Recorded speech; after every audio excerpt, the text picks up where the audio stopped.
Welcome to the Inspiring Tech Leaders podcast with me, Dave Roberts. If you're involved in IT procurement, software asset management, or financial decision making in your organisation, you will have likely noticed a significant trend in the software industry with a shift from concurrent licensing models to named user license models, particularly in software as a service-based applications. This transition is not just a minor contractual change. It represents a fundamental shift in how organizations budget for, deploy, and manage their software resources. And for many companies, it is creating real challenges in terms of cost management and ensuring appropriate access for all users. In this episode, I will talk about what is driving this industry shift, how it impacts the work we do, and most importantly, the strategies for reducing costs and optimizing your licensing approach in this new reality. So whether you're currently navigating this transition or preparing for it in the future, this podcast will provide you with actionable insights to help your organization adapt effectively. However, before we delve into the strategies, let's make sure we have a clear understanding of the two licensing models that we are discussing today, these being concurrent licensing and named user licensing. Concurrent licensing, also known as a floating or shared license, allows a specific number of users to access the software simultaneously, regardless of the total number of potential users in your organization. Think of it like a library with a limited number of copies of a popular book. The library may have 10 copies available for checkout, and any library member can borrow the book, but only 10 people can have it at any given time. Once all copies are checked out, the next person needs to wait until someone returns their copy. In software terms, if your organization has purchased 50 concurrent licenses for an application, it means that 50 employees can use that software at the same time. When the 51st person tries to log on, they will typically receive a message indicating that all licenses are in use and they need to wait. Organizations with employees who use software intermittently or in shifts can often serve more users with fewer licenses. If you have many potential users but only a fraction need access simultaneously, concurrent licensing can be more economical. It also means that the users are not permanently tied to licenses, allowing for dynamic allocation based on real-time needs. However, concurrent licensing also has some disadvantages, these being higher per license cost, complex license management, and potentially productivity impacts. Vendors typically charge more per current license than per named user license. Organizations need systems to monitor usage, manage peak demands, and handle situations where all licenses are in use, and users may experience delays in accessing the software during these peak times. In contrast, named user licensing assigns licenses to specific individuals. Once a license is assigned to an employee, only that employee can use it to access the software. Continuing our library analogy, this would be like each library member being assigned their own personal copy of a book that no one else can borrow, whether they are currently reading it or not. If your organization purchases 100 named user licenses, you can assign these to 100 individual employees, who will have guaranteed access to the software whenever they need it. However, the 101st employee would need an additional license to gain access, even if many of the existing license holders rarely use the software. The advantages of named user licensing include guaranteed access, simplified administration, enhanced security and personalization, and lower per license cost compared to concurrent licenses. This means licensed users never have to wait for access, eliminating productivity delays. Once licenses are assigned, there is less day-to-day management required, and each user has their own identity within the system, allowing for better security controls and personalized experiences. However, the disadvantage is that organizations often need to purchase more named licenses than they would concurrent licenses to ensure everyone who needs access has it. Licenses assigned to infrequent users remain idle much of the time, yet still incur the full costs. While reassigning licenses as roles change requires administrative effort and may be restricted by licensing terms. Over the past decade, we've seen a clear industry trend away from concurrent licensing towards named user licensing, particularly in the SaaS space. This shift aligns with the subscription-based nature of SaaS, where vendors seek predictable recurring revenue and closer relationships with individual users. For many organizations, this transition has created significant challenges, especially with those with diverse usage patterns amongst employees. A company that previously operated effectively with 50 concurrent licenses might now find itself needing 150 or more named user licenses to provide the same level of access across the organization. So why do vendors prefer named user licensing? Well, from a vendor's perspective, the shift to named user licensing offers several compelling advantages. First and foremost is predictable revenue. Named user licenses create a direct relationship between the number of users and revenue, making it easier for vendors to forecast income and plan growth. This predictability is particularly valuable for SaaS companies whose business models depend on stable recurring revenue streams. In many cases, organizations need to purchase more named user licenses than they would concurrent licenses to provide the same level of access across their workforce, potentially increasing the vendor's total revenue. Second is user-level analytics and engagement. Named user licensing gives vendors visibility into individual user behavior, allowing them to better understand how their software is being used, identifying patterns, and develop more targeted features and improvements. This data-driven approach helps vendors create more competitive products. And third is simplified license enforcement. Named user licenses are generally easier to track and enforce than concurrent licenses, reducing the technical complexity of license management systems. This shift is not happening in isolation. It is part of a broader market trend in the SaaS industry. The rise of user-centric design and personalization has made individual user accounts more valuable as software increasingly adapts to individual preferences and work patterns. Cloud-based delivery models have made it easier to track and manage individual user access, removing some of the technical barriers that previously made concurrent licensing more practical. Security and compliance requirements have become more stringent, driving the need for unique user authentication and authorization, which aligns naturally with named user licensing. The growth of integrated ecosystems means users often need consistent identities across multiple applications, further reinforcing the named user approach. For organizations, this shift has significant implications. Many organizations experience substantial cost increases when transitioning from concurrent to named user licensing, particularly those with large numbers of occasional users or shift workers. The transition often requires rethinking how software costs are allocated across departments and projects. IT teams need new processes for managing license assignments, handling employee role changes, and optimizing license utilization. While named users gain guaranteed access and personalized experiences, organizations must ensure that licensing constraints do not create barriers to productivity. The shift from concurrent to named user licensing creates several significant challenges for organizations. Perhaps the most immediate and visible challenge is the potential increase in total licensing costs. Organizations that have optimized their concurrent license accounts based on actual simultaneous usage often find they need significantly more named user licenses to provide equivalent access. Even with lower per license costs of named user licenses, this typically results in a substantial net increase in spending. This cost increase creates budget challenges, particularly for organizations that do not anticipate the change in their annual planning. IT departments may need to request additional funding, reallocate budget from other initiatives, or make difficult decisions about who receives licenses. Beyond the financial impact, organizations face several practical challenges in managing their named user licenses. How do you justify the cost of a full license for someone who only needs access once a month, yet without a license, that user cannot perform their job function when needed? Shift workers present another challenge. In a concurrent model, workers across different shifts could share the same licenses. In a named user model, each worker needs their own license, even though they are never using the software at the same time as their counterparts on other shifts. Role changes and employee turnover create administrative overhead. When employees change roles or leave the organization, their licenses need to be reassigned. Some vendors place restrictions on how frequently licenses can be reassigned, creating additional complications. License administration becomes more complex overall. IT teams need systems and processes to track who has licenses, monitor usage to identify underutilized licenses, and manage requests for new licenses.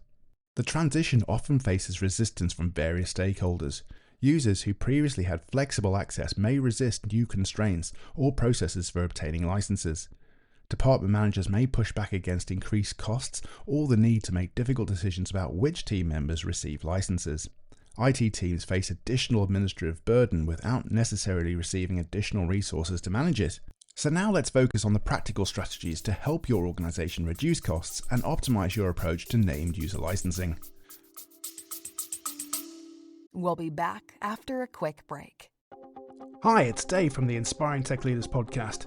I want to say thank you for listening to this episode. With your support, the podcast has continued to grow from strength to strength. It's also a good chance to share this month's Listen Again episode from Series 4, where I talk about how to navigate the first 100 days in a technology leadership role. I break down the essentials every tech leader needs to know for a successful start. Definitely worth listening to that episode. Anyway, let's get back to the current episode.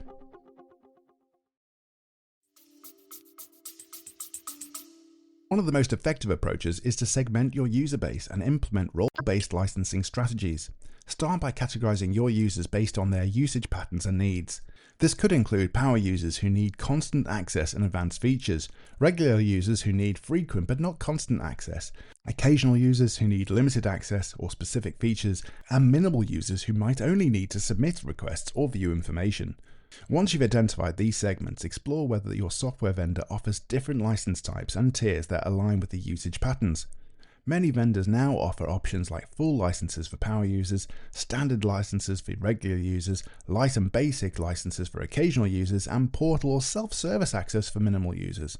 For example, Microsoft 365 has E5, E3, and F1 licenses with different feature sets and price points. By matching license types to user needs, you can significantly reduce costs while still providing appropriate access for everyone. Regular analysis of license utilization is crucial for controlling costs in a named user environment. Implement processes and tools to track which users are actively using their licenses and how frequently. Identify licenses that have not been used in 30, 60, or 90 days and reclaim or reassign underutilized licenses.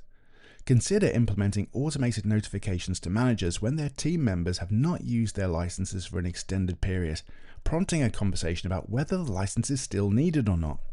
However, you should not underestimate the power of negotiation with vendors when transitioning to named user licensing.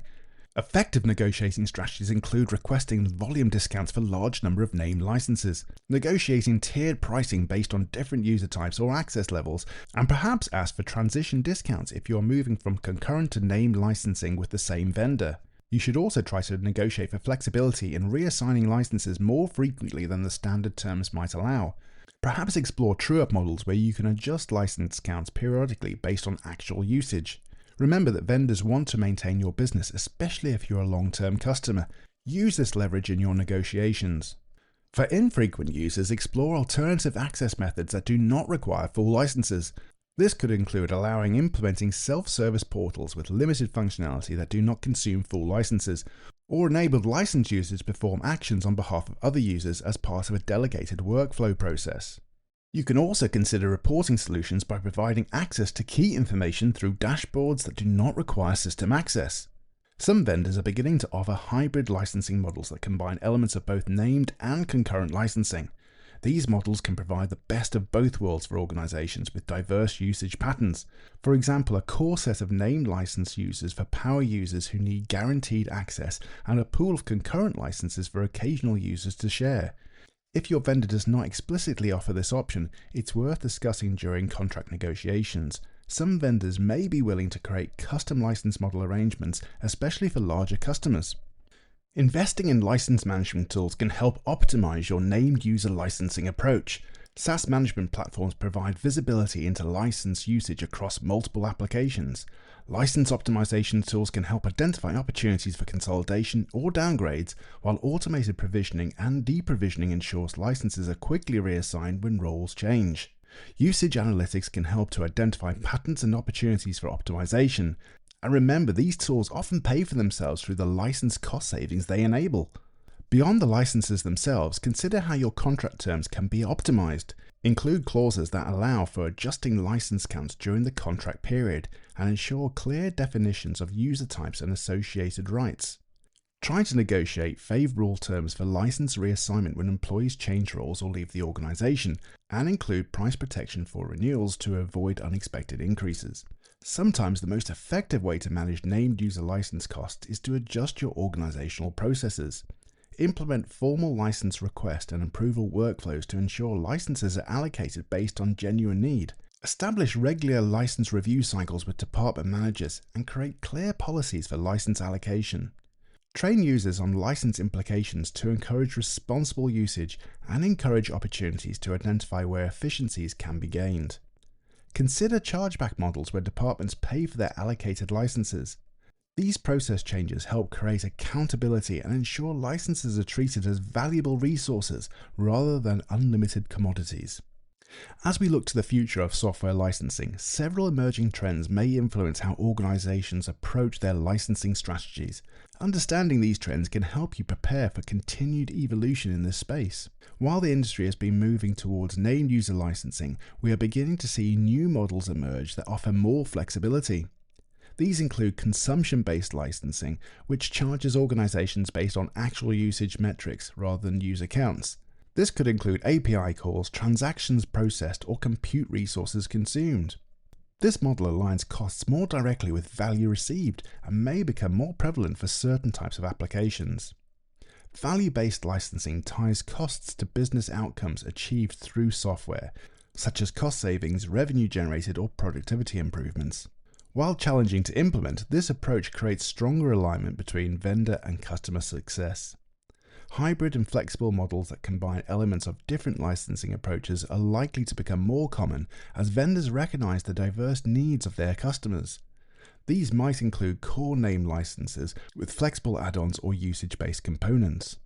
Artificial intelligence and automation are poised to impact software licensing in several ways, including AI-powered licensed optimization tools that will become more sophisticated, automatically identifying opportunities to reassign or consolidate licenses based on usage patterns and user behavior. Automated workflows will reduce the need for direct system access for certain tasks, potentially decreasing the number of full licenses required. And AI assistants and bots may access systems on behalf of users, raising new questions about how these automated agents should be licensed. Organizations that stay attuned to these developments will be better positioned to leverage them for cost optimization. Given the continuing evolution of licensing models, organizations should focus on building flexibility into their approach. This can include developing a licensing governance framework that establishes clear principles and processes for managing licenses across the organization. Consider creating a cross-functional licensing team including IT, procurement, finance, and business unit representatives to ensure diverse perspectives inform your strategy. Regularly benchmark your licensing costs against industry standards to identify opportunities for optimization and build flexibility into vendor contracts to accommodate changing needs and emerging licensing models, while also investing in tools and skills for effective license management, as this becomes an increasingly important skill. To prepare your organization for ongoing changes in software licensing, consider the following key steps. Start by conducting a comprehensive inventory of your current software licenses, including types, costs, and utilization rates. Develop user personas based on usage patterns to inform your segmentation strategy. Establish regular review processes to ensure licenses remain optimally allocated as your organization evolves. Train your procurement team on effective negotiation strategies for software licensing. Explore emerging licensing management tools that can provide better visibility and control, and build relationships with key vendors to stay informed about licensing changes and influence their approach. By taking these steps, you will position your organization to adapt effectively as license models continue to evolve. Well, that's all for today. I encourage you to analyze your current licensing situation, segmenting your user base, and exploring whether your vendors offer different license types or tiers that could better align with your users' needs. Remember, even small optimizations can lead to significant cost savings over time. Thank you for joining me for this discussion. I hope you found it valuable and that you now feel better equipped to navigate the evolving landscape of software licensing in your organization. If you've enjoyed this episode, don't forget to subscribe, leave a review, and share it with your network. You can find more insights, show notes, and resources at www.inspiringtechleaders.com. Thanks again for listening, and until next time, stay curious, stay connected, and keep pushing the boundaries of what's possible in tech.